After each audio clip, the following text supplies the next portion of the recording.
Тарихы талай ғасырларға кеткен Еуразия көшпенділерінің ең ежелгі баспанасы киіз үй, адамзат өркениетінің аса үздік туындысы. Қазақтың киіз үйі ата-бабадан қалған асыл мұрамыздың бірегейі, ұлттық болмысымыздың бастауы, киелі қара шаңырағымыз. Көшпелі өмір салтының төл тума үлгісі киіз үй, көшпелілер мәдениетінің 3000 жылға жуық уақытқа созылған тарихында сансыз көп өзгерістерге ұшырап, эволюциялық дамудан өтті.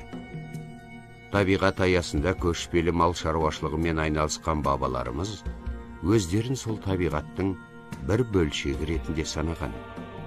Арасы жүздеген шақырымдарға ұласатын жаз жайлауы мен қыс қыстауына көшіп қонуда, күннің ыстығы мен боранды күндерінде сенімді баспана болатын киіз үйге айрықша мән беріп, құрмет тұтты, баптай білді.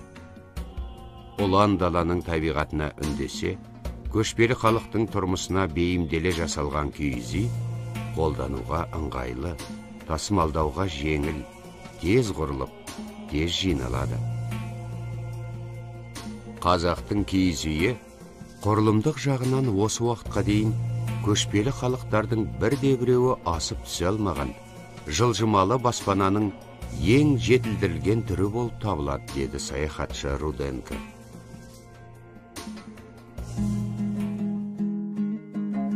Аты аңызға айналған киелі мекен, қазыналы түбек Маңғыстау, ежелгі өркениет ошағы, ғасырлардың ғажайып куәсіндей тарихи мәдени ескерткіштерге бай, ерекше өңір.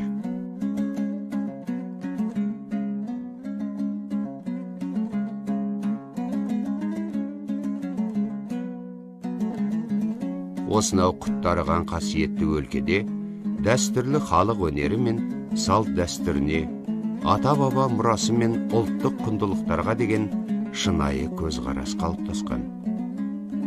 Қазақстанның басқа аймақтарына қарағанда өзінің жасалуы, жабдықталуы мен ерекшеленетін Маңғыстаудың киіз үйінен ұлттық қолөнеріміздің саф алтындай сақталған небір озық үлгілерін көруге болады. Сақталып қана қоймай, үздіксіз дамып, заңды жалғасып, ұрпақтан ұрпаққа берілуде.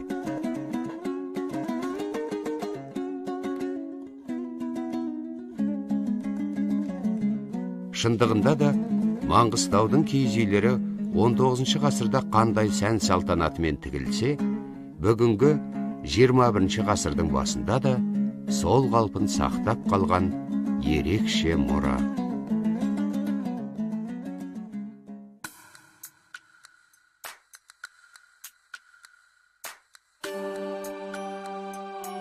Әдетте киіз үй ағашы киіз үйдің сүйегі деп аталады. Ол негізінен берік ағаштан, қайыңнан, талдан жасалады. Киіз үй жасаушы үйшілер негізінен үйдің шаңырағын, керегелері мен уықтарын жасайды.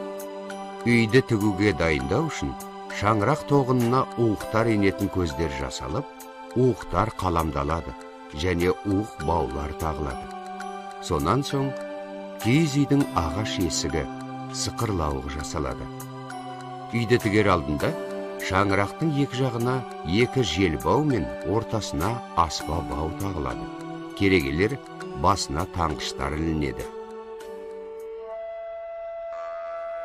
Жеңілдеу тегістелген немесе уақмал айдап өтілген жер таңдалып, құбылаға Мекке Мәдинаға қаратып, табалдырық қойылады. Табалдырықтың сол жағынан керілетін кереге қазан ошақ тұсына келетіндіктен оны солай атайды. Сол қазан ошақтан бастап, керегелер бірінен соң бірі жайыла бастайды. Алғашқы екі керегені шаршыларын келтіріп, шаршының өлшемдері бірдей болуы тиіс. Жайған соң, олардың азаттарын дұрыс қосу аса маңызды.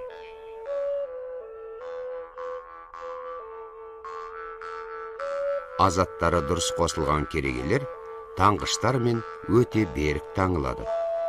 Таңғышты кереге бастарын жеке-жеке орап алып, оңға қарай бұранда әдісімен кереге биіктігін бойлай өткізе отырып таңады. Керегелер бірдей биіктікте, шаршылары бірдей етіп жайылуы тиіс.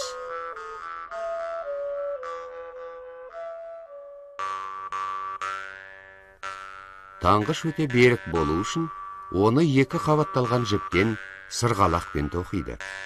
Таңғыштың өрнегі құстаңдай болып өріліп түсіп отырады. Шеттері қайырылып кетпейтін берік болып шығады.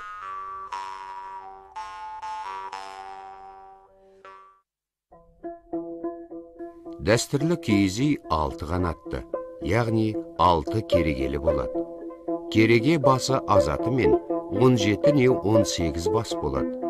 Кейде үйді сәл кеңейту үшін 7-8 басты қоспа кереге қосады. Үй керегелері толықтай жайылып болған соң, артқа қарай ұсталған 2 қолмен керегелерді таңғыштар тұсынан жеңілдемеп, үйдің дөңгелегін келтіреді. 2 босаға керегені табалдырыққа тірейді.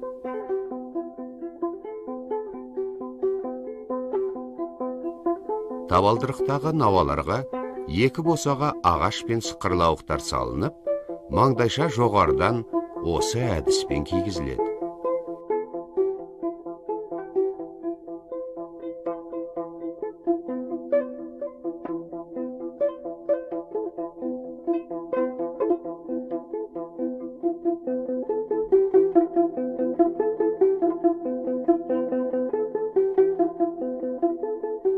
Екі босаға керегелерге маңдайшаны қоса таңғышпен байланады. Сондықтан босағаның таңғыштары ұзындау болады.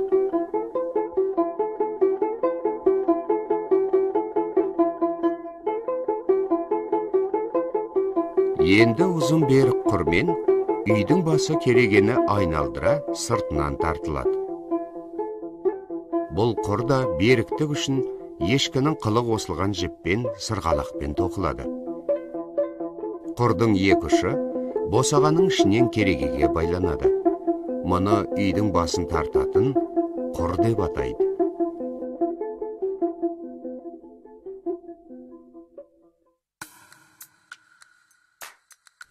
Үй шеңберінің орта нүктесін табу үшін табалдырық пен төрдің ортасын өлшеп, үйдің 2 жағында қарсы тұрған бүйір керегелердің арасын өлшеп, олардың қиылысқан нүктесі белгіленеді. Бұл шаңырақ көтеру үшін керек.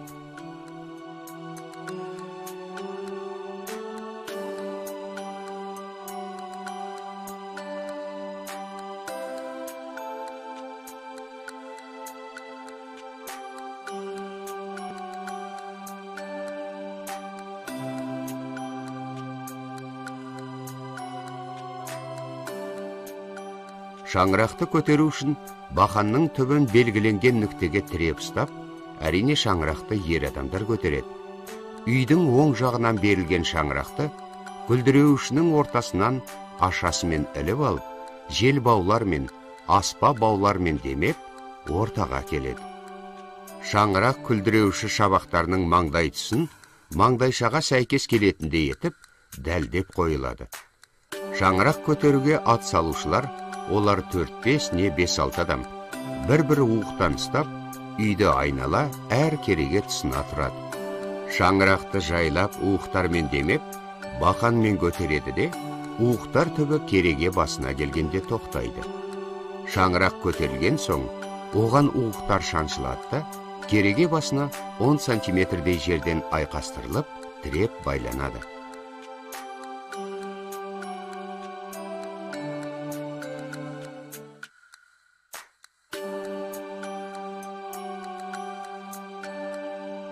Уық байлаудың да өзіндік әдісі бар. Аша тәрізді кереге басының сыртынан тіреп тұрып, кереге ашасынан кезек-кезек іліп алып бастыра байланады да, соңынан 1-2 рет қазық бау шалынып, бекітіліп тасталады. Айнала 10-15 уық шаншылғаннан кейін, шаңырақтың түзулігі анықталып, бақан алынып тасталады да, уықтар тұтастай бір босағадан байлана бастайды.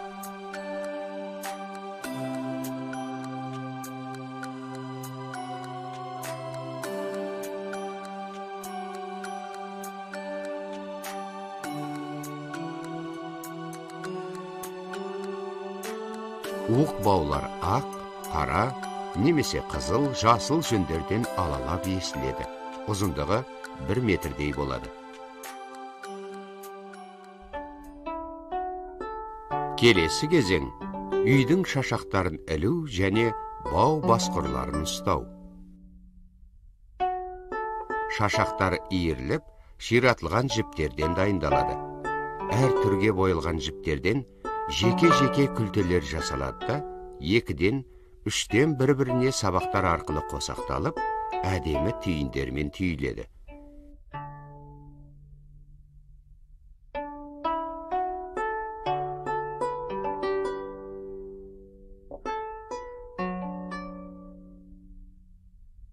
Бір үйге 6 немесе 8 шашақ жасалады.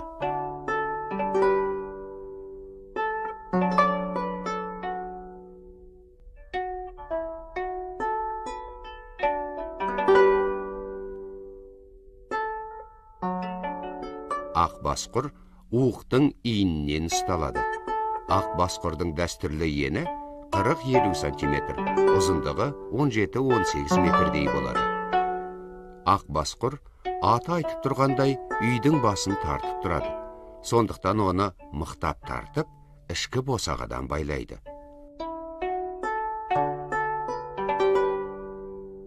Ақ басқұрдың төсегі ақ жіптен болады.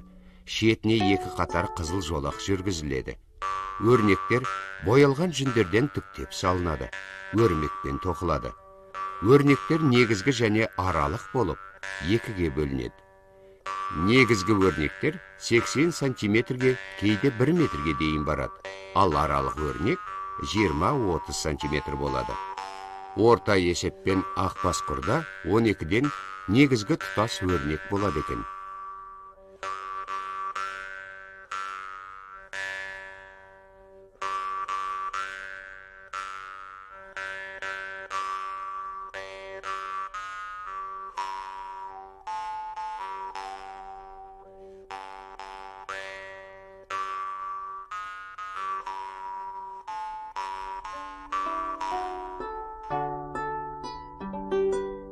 Қызыл басқұр дәл осылайша ұсталады.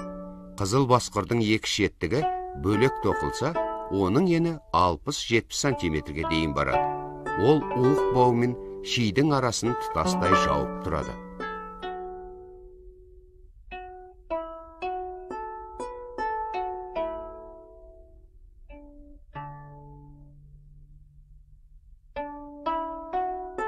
Осыдан соң үйдің 2 жағынан 4-ден бірдей қашықтықтан алынған 2 уыққа ақ қызыл баулар аралас өткізіліп, уық қарынан 4 жақпен босаға жаққа қарай шаршылап, алма кезек жарыса ұсталады. Мұндағы ақ баулардың тоқылуы ақ басқұрға, ал қызыл баулардың тоқылуы қызыл басқұрға ұқсайды.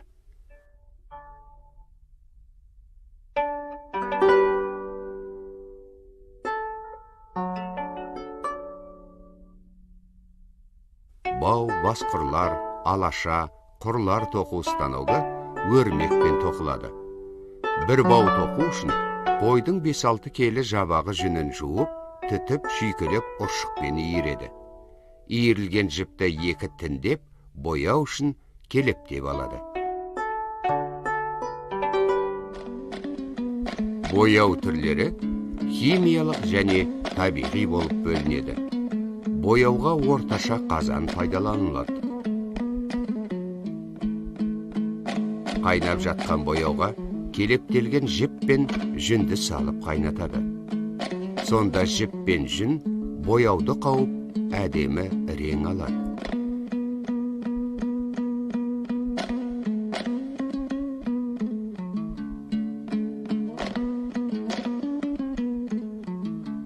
Боялған жіптерді кепкен соң, қайтадан домалақтап төгіп, ширатып, өрмекке дайындайды.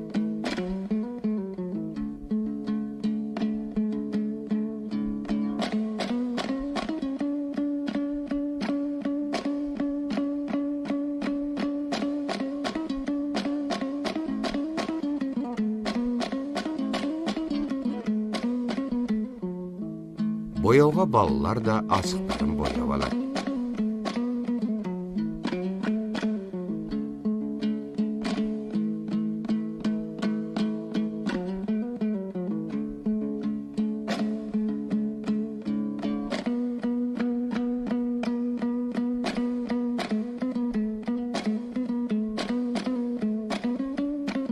өрмек құрар алдында тоқылатын баудың ұзындығы анықталып, сол өлшеммен жерге ұзындау қазықтар қағылады.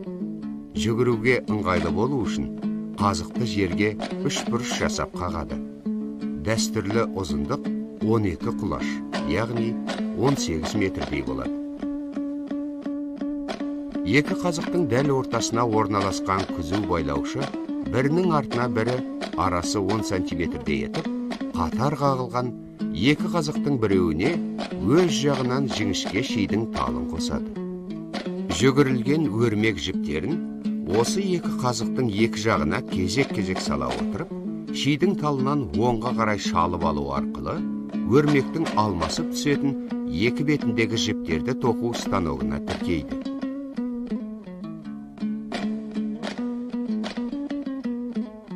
Күзу үшін арнайы берік жіп алынады. Өрмекті 2-3 адам жүгіреді. Өрмекті жүгірушілердің міндеті жіптерді 3 бұрышты қазықтар басына іле отырып, ілгері жүру және күзу байлаушының айтуымен әртүрлі жіпті рет-ретімен жүгіріп, күзуге тіркету.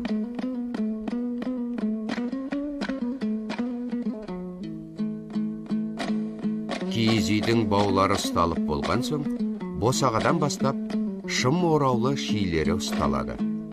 Ораулы ши үйдің жылылығын, әдемілігін сақтап тұрады.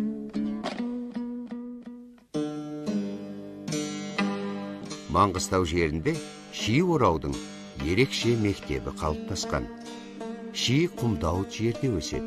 Маусым айының аяғында сабағы кепкен шиді жинауды ши тарту дейді. Қабығы аршылған шиді орап, оған түр салады. Шиге салынатын түр, яғни ою өрнек үшін жүндер мен жіптер әр түрлі түске боялып дайындалады.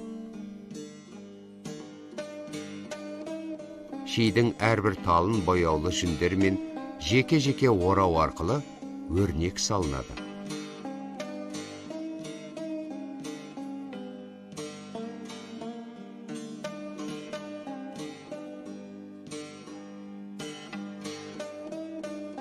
Толықтай түр салынған ши шым ораулы ши деп аталады.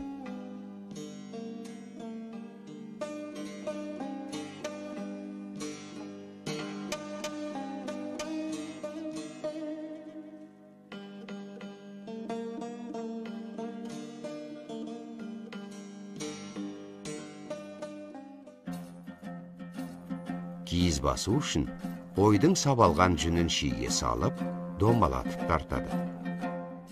Шиден шыққан киізді білекпен басады, қарпиды және өңдейді.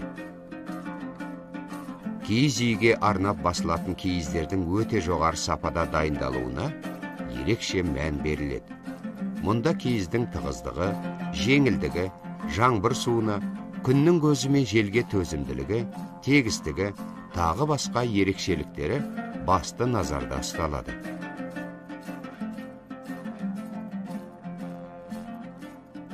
Бір тегіс етіп басылған киіздерден туырлықтар, үзіктер және іргелік киіздер жеке-жеке пішіліп тігіледі.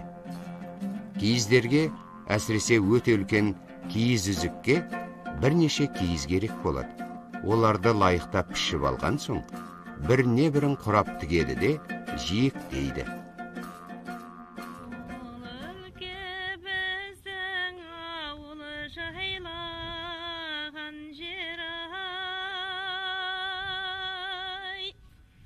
Желіге қасау қолын байлаған жер-ай, көзіме от жалындай басыладың-ай. Жиек үшін ақ ішкінің қылын пайдаланады. Оны қолмен де есет, ұршықпен де иіреді.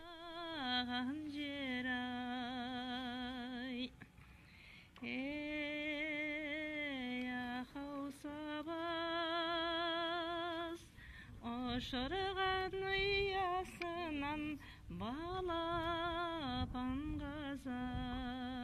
Оңқай және солақай етіп есілген жиектерді таңдайластыра біріктіре отырып, киіздің шетіне салып бастыра, шудар жіппен тегіс етіп тігіп шығуды жиектеу деп атайды.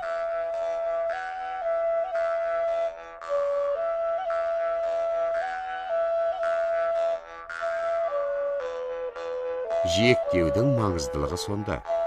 Шебер жиектелген үзік уық иінінде кигізілген тақиядай үйлесіп, біргелкі жатады.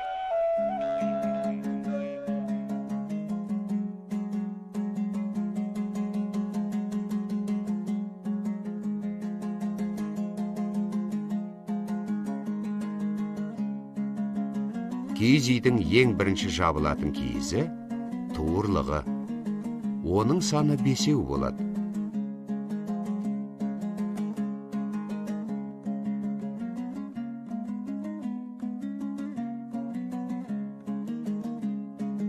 Туырлықтың басы уықтың орта тұсынан басталып, етегі іргелік киізбен астасып жатады да, екі босағаға келіп тіреледі. Туырлықтар бір-бірімен астасып, тұс-тұсынан керегеге байланады.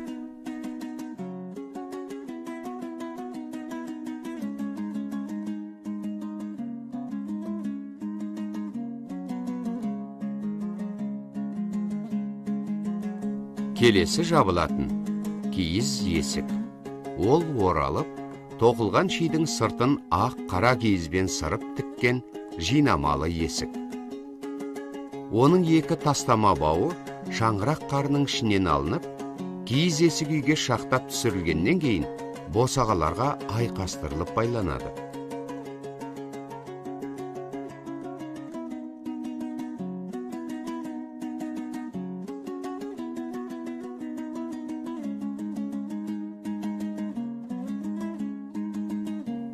Киіз есік таңертең кешке түріліп, ішке қарай домалатып жинау арқылы жоғары байланып қойылады. Түсте, түнде киіз есік түсіріліп, бір жағынан ағаш салынып қойылады. Бұл кіріп шығуға ыңғайлы.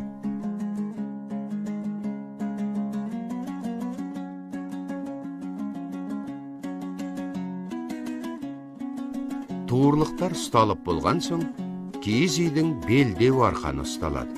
Ол жүнге қыл қосып есілген ең берік арқан.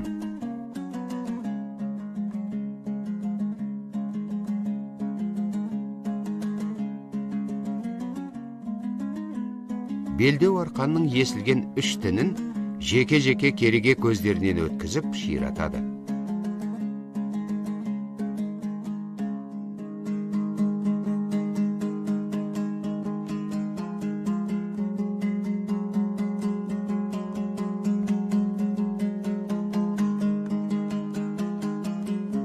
Әр кереге тұсындағы аяқ баулар белдеуге тартып байланады.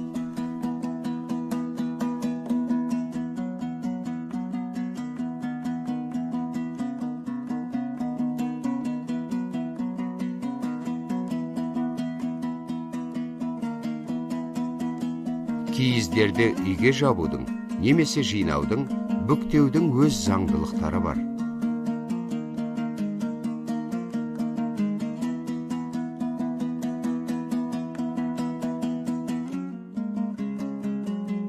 Үйдің ең ауыр киізі, үзікті жабудың ең оңай тәсілі екі жақтан шығыршықтап алып көтеріп, үзік баулары арқылы уық үстіне жая қояды.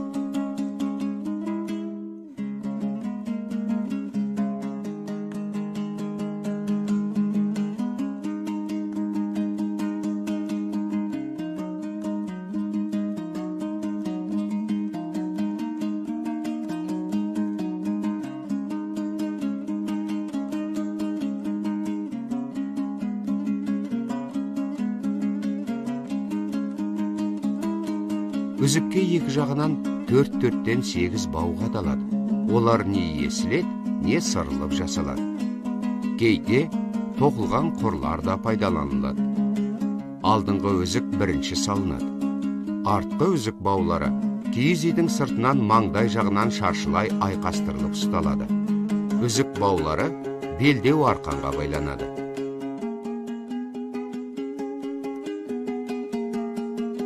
Осыдан соң 3 немесе 2 жиекпен жиектелген түндік жабылады. Түндікті қиғаштап үш-бұрыштетіп бүктеп алып, таяқпен демеп жоғары шығарады да, түндік баулардың көмегімен шаңыраққа жабады.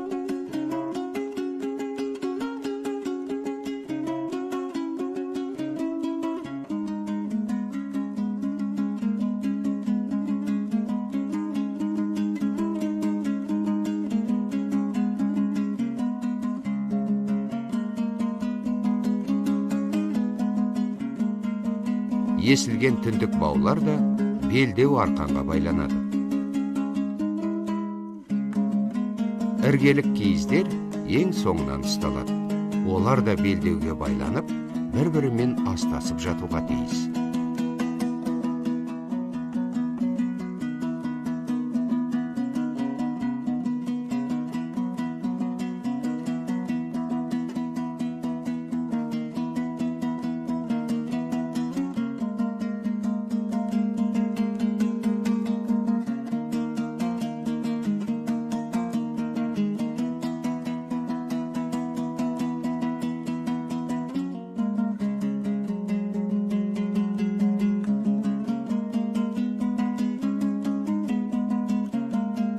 Осылайша, бар сән салтанатымен тігілген киіз үйдің сәні, ішіндегі жасау жабдығы мен, көрпе төсегі мен одан әрі молға түседі. Таңертең ертемен келіннің ерте тұрып, түндік ашуы ұлттық дәстүріміздің ұлағатты көрінісі, жақсы ырым.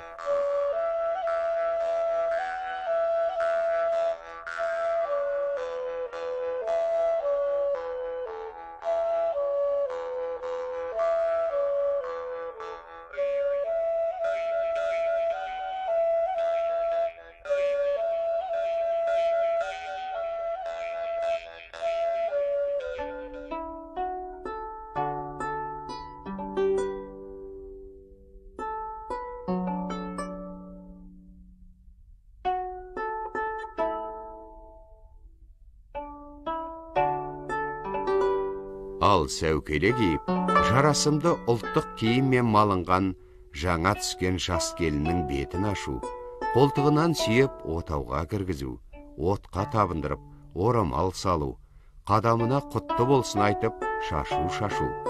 Жас келіннің қолынан дәм татып, бата беру сияқты жөн жоралғылар тек қана киіз үймен үндесе өріліп, әдемі үйлесім табары сөзсіз.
Табалдырығың мықты, босаған берік болсын. Кереген кең, шаңырағың биік болсын. Мал құралмай, бас құралмас. Бақан тұрғанда уықты көп шаншыма, қыз көп болады.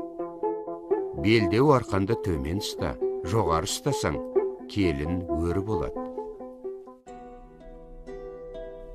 Халқымыздың көп ғасырлық күресі мен еңбегінің, ізденістері мен тіршілігінің асыл көріністері болып табылатын мәдени мұраларымызды қорғау және насихаттау ардақты іс.